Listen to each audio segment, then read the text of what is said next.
Nous allons voir comment bien lire un texte pour le commenter, le contracter ou en faire une lecture linéaire.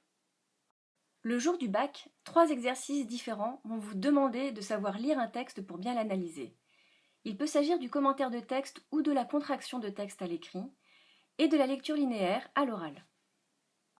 Penchons-nous d'abord sur le commentaire de texte. Cet exercice s'appuie sur un texte qui n'a pas été étudié durant l'année, mais qui appartient à l'un des 4 objets d'étude que vous avez travaillé avec votre professeur. Nous allons voir en 3 étapes comment bien lire un texte pour le commenter. Première étape, vous allez évidemment lire et comprendre le texte, mais surtout vous aider du paratexte. Le paratexte, c'est tout ce qui est écrit autour du texte à commenter.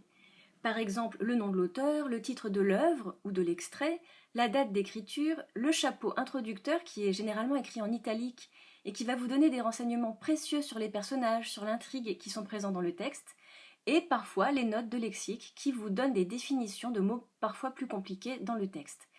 Ce paratexte est extrêmement utile avant même de plonger dans la lecture du texte à commenter afin d'être sûr d'avoir bien compris à quel domaine il appartient. Prenons un exemple. Vous avez ici un extrait du conte philosophique de Voltaire, Babouc ou Le monde comme il va, qui a été publié en 1748. Vous voyez en bleu les éléments qui appartiennent au paratexte, donc en haut les indications qui contextualisent l'extrait et qu'on appelle le chapeau, qui figure en italique. En bas, le nom de l'auteur, le titre de l'œuvre, la date d'écriture, vous avez également le chapitre qui apparaît. Et enfin, en petit, la note de bas de page qui donne la définition du mot satrape qui figure dans le texte. Je vais vous montrer comment le paratexte, et en l'occurrence le chapeau, va nous donner des indications pour bien comprendre le texte. Ici, il ne s'agit que du texte. Nous n'avons pas lu le paratexte. L'extrait commence par cette expression « Au sortir de cette assemblée, on le mena voir une fête publique qu'on donnait tous les jours de l'année ». On ne sait déjà pas qui est ce « le » dont il est question dans le texte. Je vous lis la suite. C'était dans une espèce de basilique au fond de laquelle on voyait un palais. Les plus belles citoyennes de Persépolis, les plus considérables satrapes rangés avec ordre, formaient un spectacle si beau que Babouc crut d'abord que c'était là toute la fête. 2 ou 3 personnes, qui paraissaient des rois et des reines, parurent bientôt dans le vestibule de ce palais. Je m'arrête là, et vous allez voir à quel point le paratexte, le chapeau, va nous éclairer sur le sens de ce passage.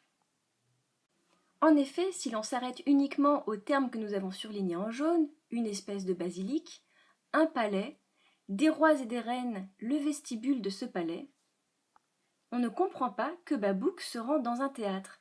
Or, cette information essentielle nous est donnée dans le chapeau qui précède et qui va éclairer l'ensemble du sens de ce texte. À présent que nous avons vu l'importance du paratexte, passons à la deuxième étape, lire le texte.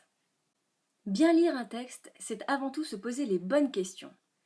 C'est donc vous interroger sur le thème, sur le genre de l'extrait, à quel genre appartient-il, est-ce de la poésie, est-ce un roman, une pièce de théâtre, l'énonciation, qui parle à qui, quels sont les personnages en présence, quel est le cadre spatio-temporel et éventuellement à quel mouvement littéraire se rattache ce texte. Si l'on reprend le même extrait de Voltaire, nous voyons donc que le thème est le théâtre et les divertissements de manière générale. Le genre est évidemment celui du conte philosophique qui est caractéristique de l'œuvre de Voltaire. L'énonciation passe par un narrateur extérieur et un point de vue interne qui est le point de vue de Babouc. Les personnages sont Babouc et les spectateurs. Le cadre temporel nous est indiqué par la note de bas de page, la Perse ancienne. Le cadre spatial est donc un théâtre en Perse. Et les mouvements littéraires, ce sont évidemment les Lumières, qui est le mouvement auquel appartient Voltaire. Et à présent que vous avez mis au jour les principales informations concernant le texte, vous allez pouvoir passer à la troisième étape, qui consiste à relire le texte autant de fois que nécessaire pour l'analyser dans son détail. Relire le texte pour l'analyser et en faire un commentaire, c'est d'abord chercher à comprendre quels effets il produit sur le lecteur et surtout grâce à quel procédé d'écriture.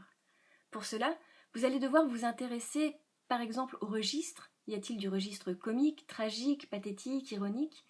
Au vocabulaire employé. Y a-t-il du vocabulaire amélioratif, péjoratif? Quels sont les champs lexicaux dominants par exemple? Et enfin au type de phrases, exclamatives, impératives, et quels effets produisent-elles sur le lecteur? Pour terminer cette partie sur la lecture d'un texte en vue d'un commentaire à l'écrit, nous allons étudier par exemple le vocabulaire. Nous avons surligné ici en vert des éléments qui font apparaître un vocabulaire mélioratif. Les plus belles citoyennes de Persépolis, les plus considérables satrapes, un spectacle si beau, mesuré, harmonieux, sublime, et enfin des traits si vifs et si touchants. On voit ici que les adjectifs sont tous extrêmement mélioratifs.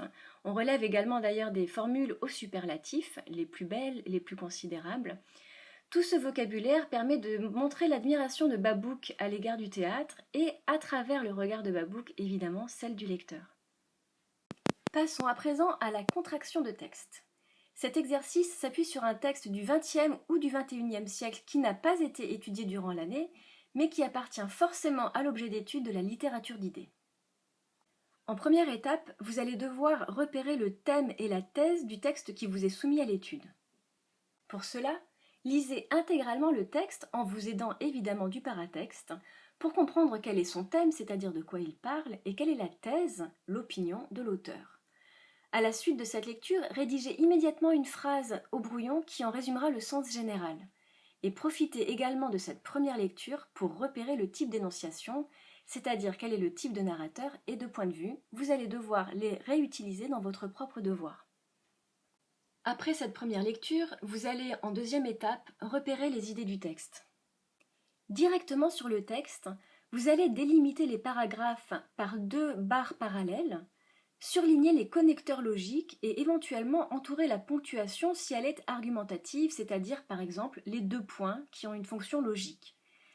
Attention, chaque paragraphe est une unité de sens. Donnez-leur un titre dans la marge et vous allez pouvoir conserver le même nombre de paragraphes dans votre devoir. Et enfin, troisième étape de la lecture, vous allez vous appuyer sur les mots-clés qui structurent le texte. Pour cela, soulignez directement sur votre texte les mots-clés ou les expressions qui vous paraissent essentielles et surtout repérez les exemples. Certains sont uniquement illustratifs, vous pourrez vous en passer, d'autres en revanche sont des exemples argumentatifs et vous devrez les conserver. À présent que vous avez bien lu le texte, vous allez pouvoir vous servir de votre analyse pour rédiger dans une quatrième et dernière étape votre plan détaillé. Notez au brouillon votre plan détaillé sans rédiger intégralement votre devoir. Ce plan va correspondre au développement des arguments de l'auteur. Vous allez devoir faire figurer le même nombre de paragraphes dans votre devoir qu'il y en a dans le texte d'origine, et surtout utiliser la même énonciation, c'est-à-dire le même type de narrateur et le même point de vue. Enfin, au brouillon, utilisez bien entendu des abréviations pour aller plus vite. Passons aux exemples. Nous avons ici un court extrait d'un discours de Vincent Le Rouzic qui s'intitule « L'écologie politique est un humanisme ». Le thème et la thèse que nous cherchons en première étape sont surlignés en vert et en jaune. Le thème est l'écologie politique, c'est le titre du discours et l'expression apparaît dans le premier paragraphe. Et la thèse est que le système capitaliste doit être métamorphosé par une politique écologique. Nous voyons que l'énonciation est à la première personne du singulier, à la ligne 2 par exemple, j'affirme. En deuxième étape, nous cherchons les idées. Dans le premier paragraphe, les idées correspondent en réalité au thème et à la thèse. Et dans le deuxième paragraphe, si nous lisons, nous voyons que Vincent Le Rouzic affirme qu'il existe une mauvaise écologie politique. La troisième étape consiste à chercher les mots-clés, par exemple les connecteurs logiques, cependant, ou les expressions structurantes que nous avons ici soulignées. Enfin, en quatrième étape, nous allons proposer un plan qui correspond en réalité à la structure du texte proposé à l'étude. Par exemple, grand 1, l'écologie politique. Le petit 1 correspondrait au premier paragraphe, le système capitaliste qui s'oppose à l'homme et à l'écologie humaniste. Et enfin, en deuxième paragraphe, les métamorphoses économiques, politiques qui vont attaquer le système capitaliste. Passons à présent au dernier exercice, qui est celui de la lecture linéaire, c'est-à-dire l'exercice que vous allez faire le jour de l'oral face à votre jury. Cette lecture linéaire s'appuie sur un texte étudié durant l'année avec votre professeur et qui va appartenir à l'une des 4 œuvres intégrales ou à l'un des textes complémentaires étudiés en parallèle aux œuvres intégrales. En première étape, vous allez devoir lire le texte et en délimiter les mouvements. Attention, ces mouvements ne correspondent pas forcément uniquement aux différents paragraphes du texte. Vous allez pouvoir délimiter des mouvements à l'intérieur d'un même paragraphe. Ils vont correspondre en fait aux parties de votre analyse, donc donnez-leur un titre à chacun. Ensuite, vous allez tout simplement passer à une explication ligne à ligne du passage que vous allez présenter à votre examinateur. Pour que votre explication soit vraiment convaincante, appuyez-vous toujours sur des citations du texte, sur des passages précis du texte. Il faut les analyser, les interpréter et toujours en suivant la progression du texte. Pensez à bien lier la forme, c'est-à-dire les procédés d'écriture, au fond, les effets qu'ils produisent sur le lecteur. Prenons un exemple. Il s'agit d'un quatrain extrait d'un poème de Ronsard. Je n'ai plus que les os, un squelette je semble, décharné, dénervé, démusclé, dépulpé, que le trait de la mort sans pardon a frappé, je n'ose voir mes bras que de peur je ne tremble. Nous relevons ici un chiasme au premier vers. Donc ce chiasme place les deux termes réalistes os et squelette côte à côte, de part et d'autre de la césure, et c'est la mort imminente qui est au cœur de la méditation sur la vie qui s'échappe, qui va être ici mis en valeur par ce procédé.